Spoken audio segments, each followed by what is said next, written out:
Agen-La Rochelle. Le match placé sous le signe du maintien. Agen 14e avec 7 points. La Rochelle 12e, donc premier non relégable avec 15 points, 8 points d'écart. Autant dire que pour Agen, il faut gagner. Et on va tout de suite retrouver Philippe Broussard qui va nous expliquer tout ça. Philippe, pression sur Agen. Quelle atmosphère à Armandie avant ce match ?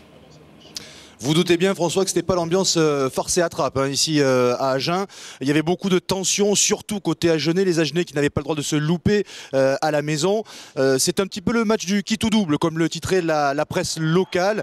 Le club d'Agen qui avait aussi fait appel aux supporters, qui a besoin de soutien, qui a fait une opération promo avec des places des 5 €. Il y avait beaucoup de monde dans le stade Armandie, mais il y avait beaucoup de Rochelais aussi qui avaient fait le déplacement. Presque 2000 supporters rochelais étaient venus voir cette rencontre entre Agen et La Rochelle. Un début de match plutôt dominé par les Rochelais qui maîtrisent ce début de rencontre, même si c'est Agen qui mène 3-0 après une pénalité de Valentin Courant. On retrouve les Rochelais devant la ligne d'en but des Agenais avec ce ballon qui sort, qui va aller jusqu'à Thomas Soukaz, un ancien Agenais qui est stoppé à 2 mètres de la ligne devant les poteaux d'Agen, mais le ballon sort rapidement pour Thalès qui allonge sa passe jusqu'à Thomas Combezou qui va marquer le premier essai de cette rencontre. Il est en faveur de La Rochelle, essai qui sera transformé, et c'est La Rochelle qui mène 7-3 après 17 minutes dans cette rencontre. C'est le 3e essai de la saison pour Thomas Combezou. Un essai qui fait l'effet d'un électrochoc pour les Agenais qui se décident enfin à prendre le jeu à leur compte.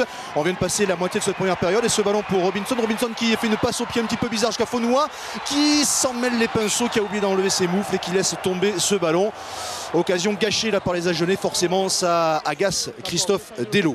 Mais ce n'est que partie remise, on retrouve les Agenais à l'attaque avec ce ballon pour Faozo qui est pris, qui passe par le sol, ballon qui va sortir rapidement là encore avec Courant pour Edmond Samuel à hauteur pour Dulin qui prend l'intervalle et qui s'échappe et qui tout seul va aller derrière la ligne des Rochelais pour le premier essai d'Agen dans cette rencontre. Essai transformé, Agen repasse devant au score pour mettre 10-7, mais la passe d'Edmond Samuel vers Dulin est légèrement en avant. Ça laisse Christian Lanta dubitatif.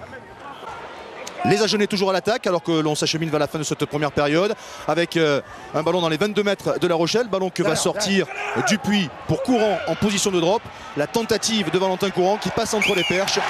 Et Agen qui porte le score à 13-7, 6 points d'avance alors qu'il reste 7 minutes à jouer dans cette première période. La Rochelle qui repart à l'offensive, il reste 5 minutes maintenant à jouer dans cette première période avec un ballon pour Combezou qui est pris dans le regroupement. Les Rochelais perdent la balle, mais les joueurs de La Rochelle ne s'en aperçoivent pas, ils ne sont pas pris du tout, ils ne sont pas replacés, il n'y a personne dans le côté fermé. Sylvain Dupuis prend ce ballon et dans le fermé, le long de la ligne de touche, et bien tout seul, il fait 90 mètres pour aller marquer le deuxième essai d'Agen dans cette rencontre et c'est transformé. Ça fait 20-7 à la pause en faveur d'Agen. Au retour des vestiaires, Christian Lanta et Serge Millas refont tous les deux la première période. En début de seconde période, Valentin Courant va rajouter 3 points sur une pénalité pour porter le score à 23-7 et on retrouve les Rochelais à l'attaque. Alors cette action, vous allez voir juste la fin de l'action parce qu'elle a duré 4 minutes. Je dis bien 4 minutes, pas moins de 19 temps de jeu au terme de cette action avec ici Combezou dans les 22 mètres d'Agen. Combezou qui libère, Neveu pour Grobler qui redonne à Neveu qui trouve un petit peu l'espace, il a Djebaili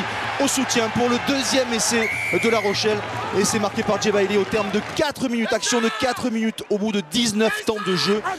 La Rochelle revient dans ce match, 26-14 pour Agen après une pénalité réussie par Valentin Courant. Le match est un petit peu relancé avec ici La Rochelle attaque, Rémi Thalès qui va à l'ouverture, qui va aller au bout, il cherche le soutien, il n'y a personne, occasion ratée par les Rochelais. Pourtant David Barry-Carrère y a cru à ce nouvel essai Rochelais. On est dans les dernières minutes de cette rencontre, dans les 10 dernières minutes avec les Agenais aussi qui se créent des occasions. Ici Machno qui va s'appuyer sur Brice Mac qui vient de faire son entrée en jeu. Mac qui transmet à Edmond Samuel qui s'avance dans la défense rochelaise. Il y a Vaca tout seul qui doit aller au bout, il n'a plus qu'à aller jusqu'à la ligne pour aller marquer un essai, mais là aussi il laisse tomber le ballon. Occasion ratée là par les Agenais. Heureusement Valentin Courant va sceller la victoire des Agenais en toute fin de match sur une nouvelle pénalité pour porter le score à 29-14.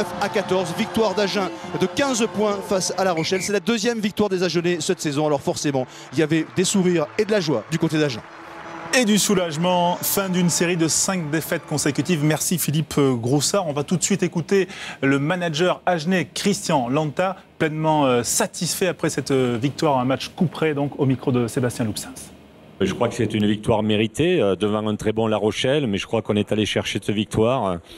y a un état d'esprit remarquable. On a marqué des essais. C'est dommage qu'on en rate un ou deux, je crois, qui étaient à notre portée. On n'a pas tout maîtrisé ce soir, mais je crois qu'il faut se contenter de la victoire et l'apprécier. Bon, d'un point de vue comptable aussi, c'était important de ne pas laisser le point bonus défensif à La Rochelle et on a su le faire.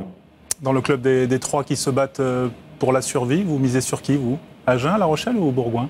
C'est vrai que La Rochelle a montré beaucoup d'abnégation et beaucoup de choses. Et ils ont surtout pris quelques points bonus importants que les deux autres clubs dans la confrontation directe n'ont pas pris.